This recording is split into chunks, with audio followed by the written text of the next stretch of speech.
କ'ଣ ଆପଣ ଏହିପରି ଭିଡ଼ିଓ ଏଡିଟିଂ କରିବାକୁ ଚାହୁଁଛନ୍ତି?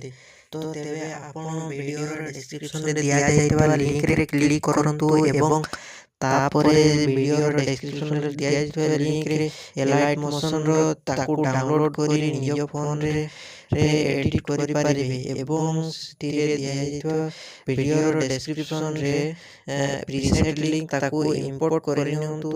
ତାପରେ ସେଥିରେ ଆପଣ ଯାହା କିଛି ଚେଞ୍ଜ କରିବାକୁ ଚାହୁଁଛନ୍ତି ତାହା ଚେଞ୍ଜ କରିପାରିବେ ଏବଂ ନ ଚେଞ୍ଜ କରି ମଧ୍ୟ ଆପଣ ତାକୁ ସିଧା ଡାଉନଲୋଡ଼ କରିପାରିବେ। ଯଦି ଭିଡ଼ିଓଟି ଭଲ ଲାଗିଥାଏ ଚ୍ୟାନେଲଟିକୁ ସବସ୍କ୍ରାଇବ୍ ଏଣ୍ଡ ଭିଡ଼ିଓଟିକୁ ଲାଇକ୍ କରିନିଅନ୍ତୁ।